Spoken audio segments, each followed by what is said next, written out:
I felt that at any moment he was going to pull a knife or a gun or rob me, and my kids were right next to him. All I could think is, this isn't actually happening to us. This kind of stuff only happens in movies. The guy with the rifle shone his torch at the exact bench I'd been sitting on. Then the others, searching for me. Headphones recommended. Listener discretion advised. Welcome back in, everyone. I'm your host, Chad. You're just moments away from true tales of terror that will leave you breathless. So brace yourself. This is Disturbed.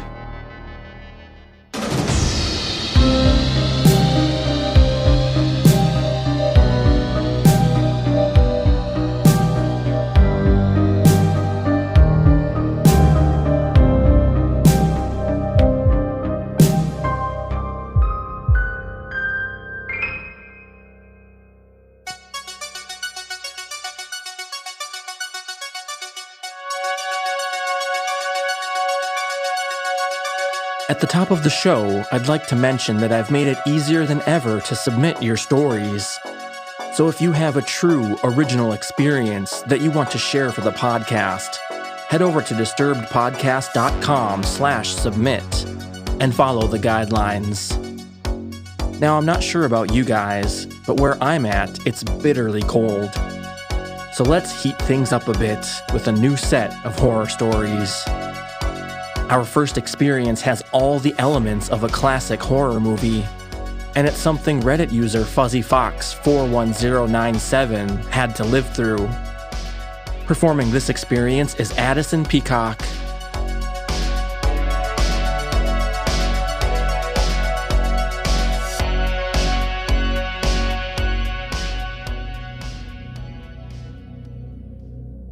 This is a completely true story, so sorry it's so long.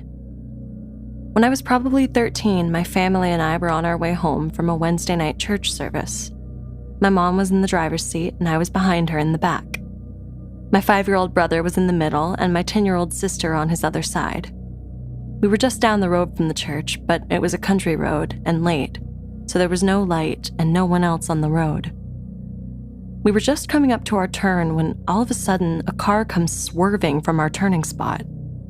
This little car was taking the turns so fast that they came into our lane and almost hit us. We swerved as they tried to get in their own lane before we collided. Unfortunately for them, they overcorrected, and their car flipped and landed on the driver's side door in the ditch. My mom, of course, hits the brakes and immediately jumps out of the car to go help whoever was in there. She got about 3 steps away from our car and stopped dead in her tracks. My sister and I are sitting there with our mouths hanging wide open, having no clue what to do.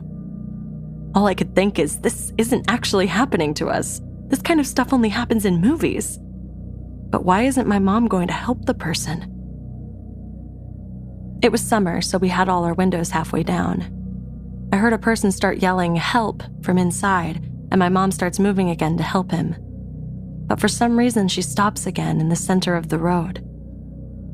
Another car flies behind us, and the guy doesn't hesitate to jump out and run up to the crash to help. The man gets to the car and starts prying the passenger door open so the guy can get out. I can see my mom wants to run and help, but it's like she can't move from her spot. The Good Samaritan that pulled up behind us is able to get the door popped open. The guy from inside crawls out the door and gets into a frog-like crouching position on top of the car. At this point, my mom starts taking shuffle steps back to the car. When I look back at the guy, he has this crazy look on his face. He looks directly at our car and my mom and launches himself off the top of the car and hits the guy who was helping him. He starts running for our car at the same time my mom turns and runs for our car. He must have knew he couldn't get there before my mom did because he changed directions and moves to the car behind us. My mom jumps in and locks our doors just as the guy jumps in the empty driver's seat of the car behind us. He slams on the gas before he even closed the door and almost hits us, taking off a second time. Next thing we know, the guy who was just carjacked runs up to my mom's window and starts screaming and knocking on the window. My mom is, of course, shaken and doesn't want to roll down the window, so she settles for cracking it so we can understand what he's saying. He's yelling, asking us to call 911 because his phone was in the car along with his girlfriend. So, of course, my mom starts searching for her phone to call, but because she's so frantic from what just happened, she can't seem to find it. So I take a break from keeping my little brother and sister calm and dial 911 on my phone and hand it to her. While she's explaining what happened to the 911 operator, we hear a woman scream down the road. The man that was at our window takes off running, and a few minutes later comes back with a severely scraped up woman in his arms that turned out to be his girlfriend.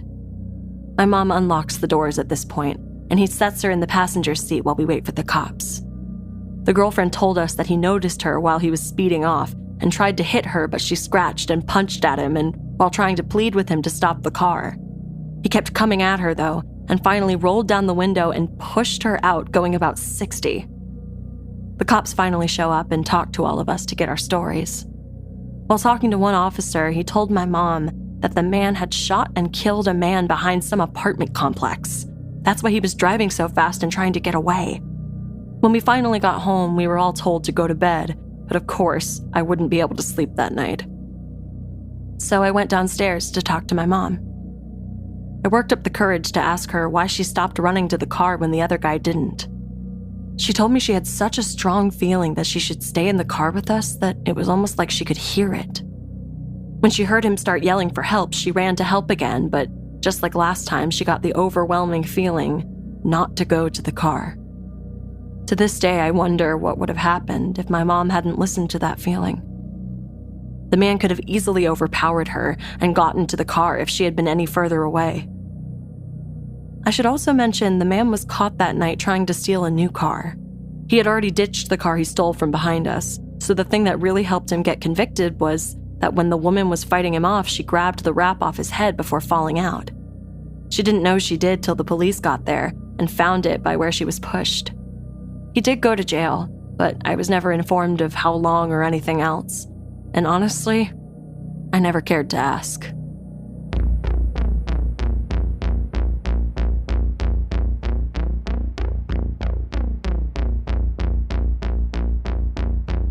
As always, much love to our newest Patreon members, Lena Sanchez, Chelsea, and Cheryl Morris.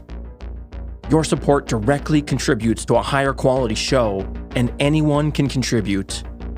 So become part of the podcast, unlock bonus episodes, ad-free listening, and even claim your Disturbed hoodie. Just head over to disturbedpodcast.com/support to get your exclusive access and bonus material today. Next up, a story from Reddit user SOS The Trouble Is, that's so specifically bizarre that you may not want to listen alone.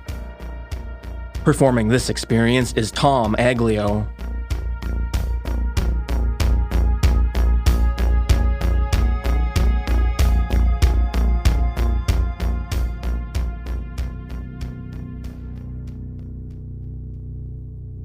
Basically, it all started in March 2020 when I was furloughed from my job at the beginning days of the coronavirus.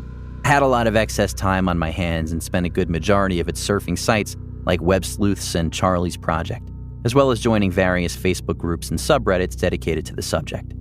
I had always been semi-interested in reading about missing persons cases, but I started taking it to a whole other level during quarantine. That's when I first heard about the Springfield 3.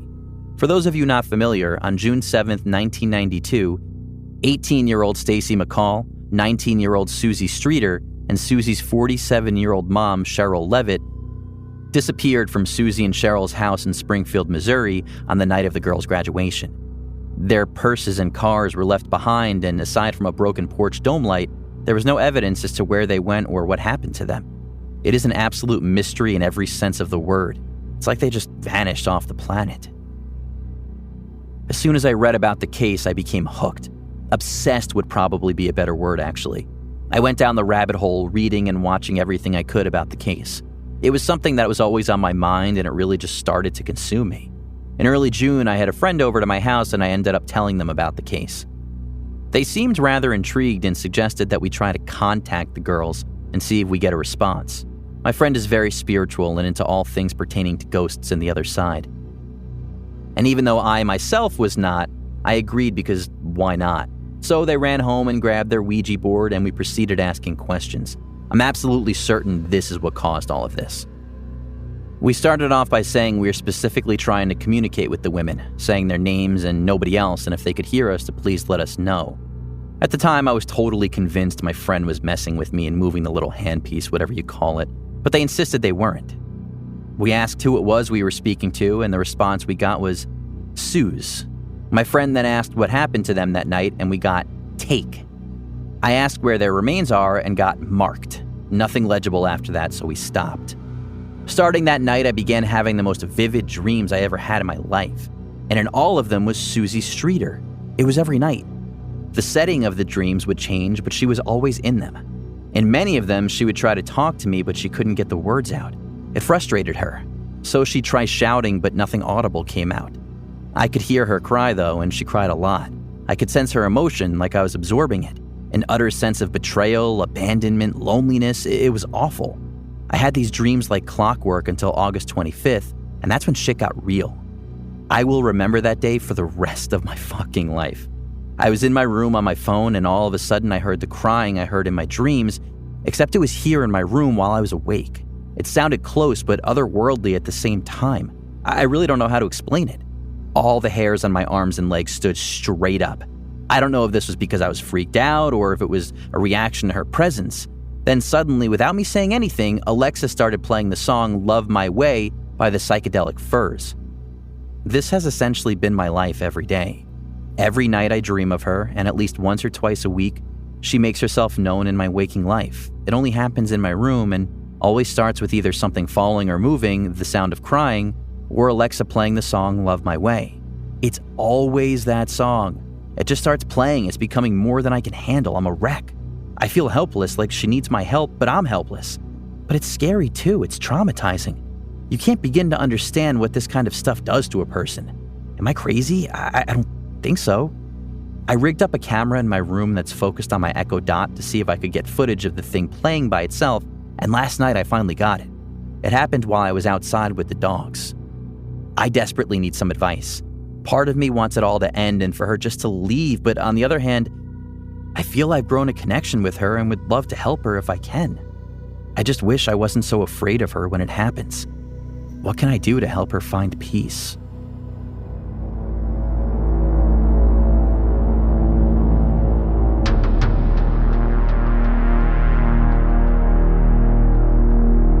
Leave us your thoughts about the podcast and get your voice heard on the show.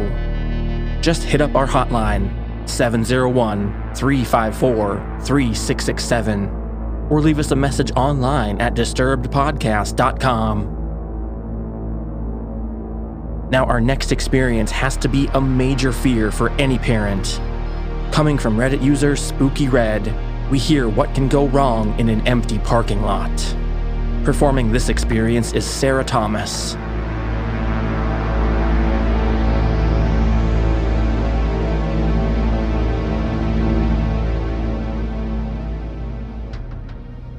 So this happened about 5 years ago, while I was 9 months pregnant. I was Christmas shopping at the mall with my then 7 and 15-year-old daughters one Saturday night in a very safe city with very low crime rate. There was an Applebee's connected to the mall, and we ended our shopping pretty late, and the mall stores were starting to close. So I took my kids to the connected Applebee's for a late dinner. We finished up eating about 10 p.m.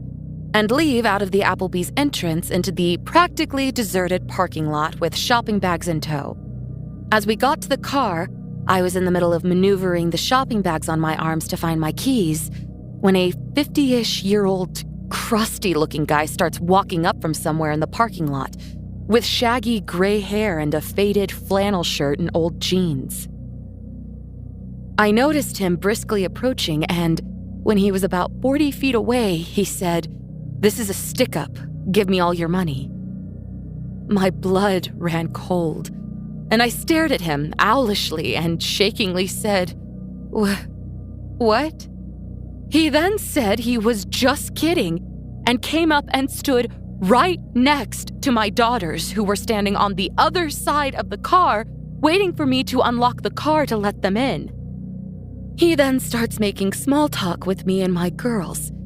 He's asking things like if they were being good girls for Santa, how old they were, if we got all of our Christmas shopping done, what kind of things did we get, etc. He didn't seem drunk, high, slow, or mentally challenged at all. He was very coherent and seemed of sound mind. Mind you, I was a heavily pregnant woman, alone with my 2 daughters in a mostly deserted parking lot at 10 o'clock at night, who was being approached by a stranger who came and stood right next to my kids on the other side of the car, just shooting the breeze, talking to me and my kids with his hands in his pocket and occasionally looking over his shoulder.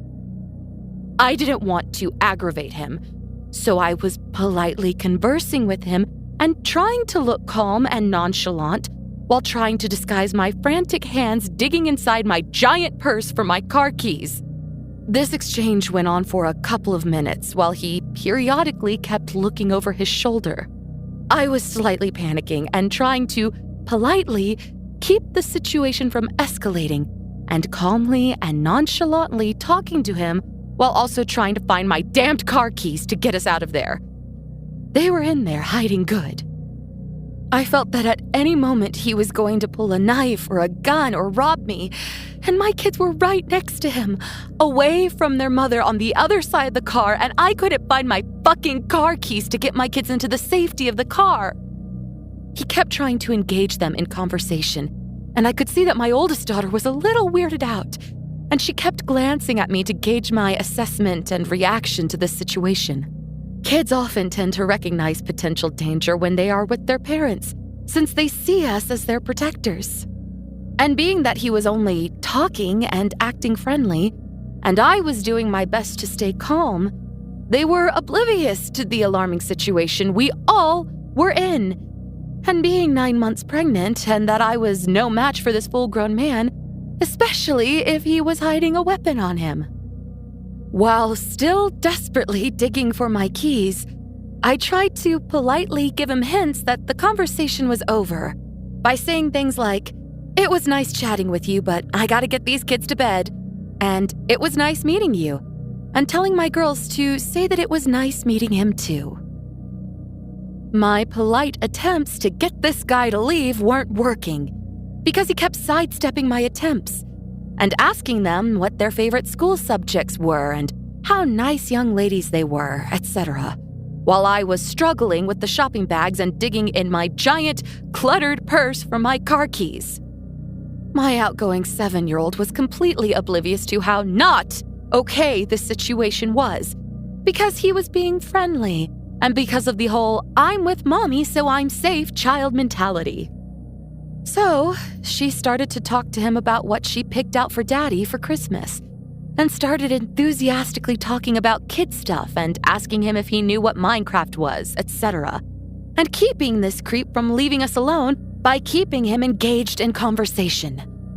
They didn't realize that I was becoming desperate to get them the hell out of there. Then, I suddenly felt this sinking feeling of dread when I realized that I may have lost my keys in the mall, and that we were stuck outside with this strange man who kept looking over his shoulder and was showing no signs of walking away. And I was thinking that he was waiting for the perfect moment to pounce. All he had to do was grab one of my girls and threaten their life, knowing it would make me do whatever he wanted as long as he wouldn't hurt them. I felt my adrenaline start to spike, and my heart and stomach started doing flip-flops, and I felt like at any moment shit was going to go down, as the gravity of realizing that there were no other people or witnesses around, and that we were totally alone with him. And at that moment, the odds were stacked against us and that he had his chance.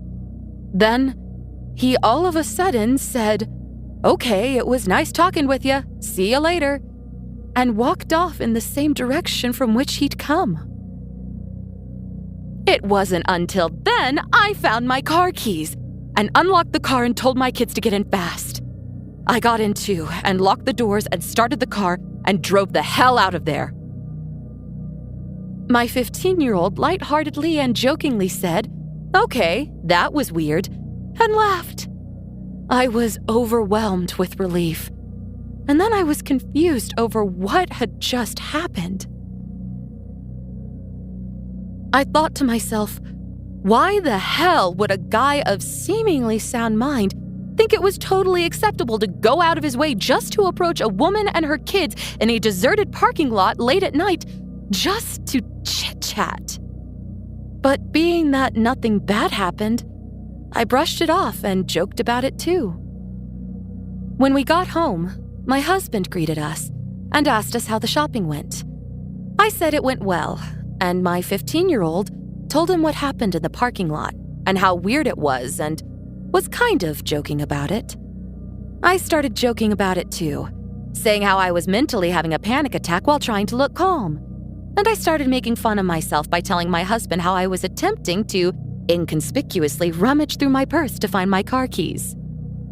My husband went completely white, and I acknowledged his horrified look of alarm, and I assured him that, albeit creepy, the guy was just talking and eventually left on his home. Now, my father-in-law is a retired sheriff deputy, and my husband went through the police academy training after graduating high school. He decided to go to business school instead of becoming a cop. And with the knowledge he gained from that, plus growing up with a cop for a dad, I found out why my husband looked absolutely horrified when I told him the details. What my husband told me completely rattled me to the bone. My husband told me that he was 100% sure that the reason why the guy was hanging around us and chit-chatting was because he was waiting for me to unlock my car.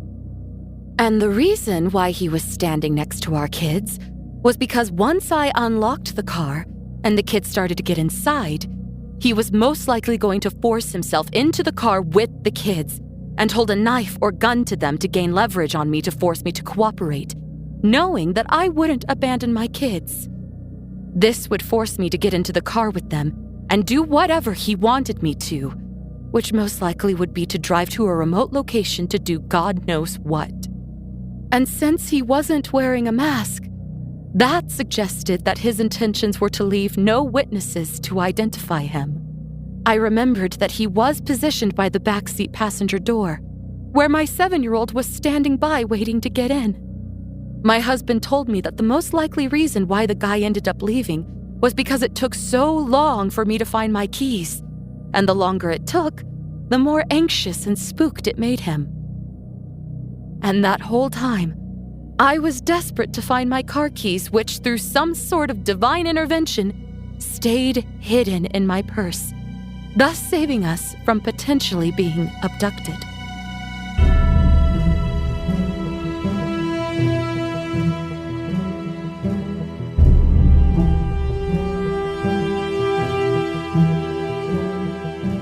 Thanks to Roan for helping make this episode possible. Roan is clothing that inspires men to live healthy, strong, and free. Building best-in-class products is no easy task. In fact, it's a grueling process of trial, error, and at times, unexpected success. Roan worked tirelessly to ensure the products you order exceed expectations. Roan is clothing made for men, for everything from the gym to the office. Disturbed is teaming up with Roan and Podgo to bring our listeners this exclusive offer: 25% off a pack of 3 Roan polo shirts by going to podgo.co/Roan. That's podgo.co/RHONE for 25% off a pack of 3 polos.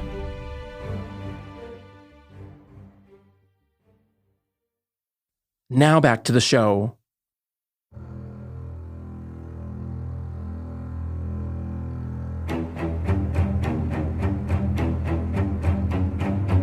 And finally, our title story coming from Reddit user Bubble085. Prepare to be hunted like an animal. Performing this experience is Matt Bradford.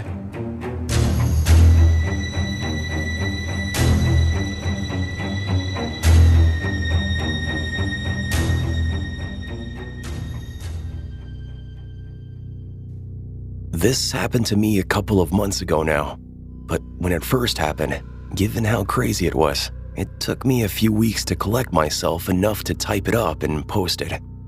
It's relevant for me to tell you up front that I'm a military veteran and I have PTSD and anxiety, as well as a pretty bad case of depression that I'm currently in my 3rd year of.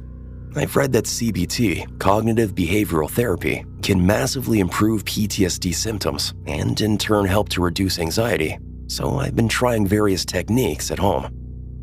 Now, the problem there is my wife and I live in a small 2-bedroom ground floor flat with an upstairs neighbor with absolutely no concept of other people. He's a jock douchebag type who's a personal trainer, but he trains at home too, 'cause gains. The kind of guy whose only 2 topics of conversation are protein powder and steamed rice. I'm sure you can imagine the type. Anyway, with that being a constant issue, meditation and quiet mindfulness are just not possible with the constant noise. My solution to this was to do my normal routine during the day, but take advantage of my insomnia later on. At around 2300 hours or midnight, I would put on my coat and my shoes, and as we lived near the beach, I figured I could walk to the beach now that there's pretty much no people around, walk on the sand, and be mindful to the sounds of the ocean. Sounds nice, doesn't it? And it was the first 2 times, but you know what they say. The 3rd time's the charm. The walk to the beach from my home isn't that far, maybe a little over half a mile. But once I got there, I would walk to the very end of the beach until you reach the cliffs where there's a World War II artillery gun turret, which is another half mile-ish. Sometimes I would walk the path up the cliff to the gun and stare out into the blackness of the midnight ocean, which was only broken by the occasional flash of light from the lighthouse. I would sit and listen to the waves crashing against the cliffs. Sometimes I would close my eyes and just concentrate on nothing but that sound. I felt safe there, knowing I was alone. Just me and the ocean. Usually, before I turn and head home, I would walk down a small row of benches. They're all marked with plaques in remembrance of someone who also came and enjoyed the view, although I imagine they came during the day. Now, the benches are close to an old pub that was shut down years ago, and I had heard the place used to get used as a dogging site or a brothel or something back in the day. So when I saw vehicle headlights coming towards the pub, I figured it was some young lads trying to catch potential doggers at it. I sat on the bench and waited for the car to pass me, but as it rounded a bend in the road further up, I was momentarily lit up by the headlamps. The headlights of the vehicle went off immediately, and the car went off-road and out of sight for a moment. At this point, I was fully alert and a bit cautious, so I dropped to one knee and ducked behind the bench I'd been sitting on. The vehicle drove past me. It was only maybe 40 feet from me, and as the lighthouse illuminated it, I could now see it was an old beat-up Land Rover kind of vehicle with shitty camo paint on the wings. At that moment, someone popped out of the top of the vehicle with a scoped rifle and a big torch. In that instant, in my head, I was back in Iraq, and my senses felt razor sharp. I dropped onto my belt buckle and crawled into a patch of long grass adjacent to the benches. Then I got into a position where I could see them, but they couldn't see me. The guy with the rifle shone his torch at the exact bench I'd been sitting on, then the others, searching for me. He started looking all around him through the scope, looking for where I might have gone. My heart was pounding so hard I felt as if they could hear it. I held my sleeve over my mouth to muffle the sound of my breathing, but more importantly to try to hide the condensation of my breath. The vehicle started to move to get a better view of the benches, so I started slowly crawling towards the main road, as not only is there a row of houses, but an old stone bus stop I could take hard cover in if they saw me and opened fire. After about 5 minutes of hiding in the long grass, it started to rain, and they were still clearly looking for me, but were now about 150 feet away. The guy with the rifle was scanning around with his eye down the scope, so I waited till he was looking away from me to seize my moment and run for cover. I pushed my hands hard into the wet dirt to launch myself onto my feet. Then I sprinted towards the bus stop while throwing some zigs and zags in there just in case they had seen me. Luckily, they hadn't. I was now far enough away that I could take up my phone and call the police. They were there with a riot van and a squad car in about 10 minutes. And as I was talking to the officers in the van, they spotted the gunner's vehicle and took off after him. The officers in the squad car stayed behind to talk to me. The rain was coming down in sheets by now. They asked me if I was absolutely sure it was a rifle, and I told them yes, it was 100%. No doubt in my mind at all. The officers both looked at each other, and then one of them asked, "And what exactly is your experience with firearms?" I told them I was ex-Army and have seen my fair share of all kinds of firearms. Then they asked me what I was doing there after midnight, which is a pretty fair question, to be honest. I explained that, quite ironically, I was taking a mindfulness walk to ease my PTSD symptoms. They were satisfied with that explanation, if not somewhat amused, and told me the armed response unit was en route. I asked if they needed me to stay behind and make a statement, but the officer told me not to bother waiting around because they most likely wouldn't need to take a statement beyond the call I made, and also it was pissing down with rain, so I should get home and get dry. It was over, but I still felt super wired, and my heart was still thumping hard in my chest. I started the walk home, and when I was about halfway there, a police helicopter buzzed overhead and settled over the area where I had been sitting on the benches, with the searchlight going. It was right then it hit me, like a shotgun to the chest. That happened. That was fucking real, and it was here. What the fuck? My head started swimming, my heart was pounding twice as hard now, and my legs felt like jelly. My lungs felt glitchy, I couldn't breathe properly. I dropped to my knees, crying in the street in the pouring rain, the only light coming from a nearby street lamp with a flickering bulb. I was gasping for breath, thoughts flashing in my head, thinking that if I'd stayed still, if I hadn't hunched behind the bench, if I'd done any number of things differently or hadn't, then I could have gurgled my last breath alone, in the dark, in the cold, wet dirt, and my wife would be none the wiser till the following day. I have no idea if they were even there for me, and if they were, how could they know I'd be there? I'd been twice before, I suppose. It's not like there's animals to hunt there beyond foxes. But why hunt foxes from a vehicle with a rifle and a torch at midnight? Anyway, I'm not ashamed to say that the experience terrified me. I guess my Army training helped me stay alert and to stay hidden, but I don't really know. I don't go walking at night anymore, and I have the occasional nightmare about the whole thing. So, that guy with the rifle, let's not meet.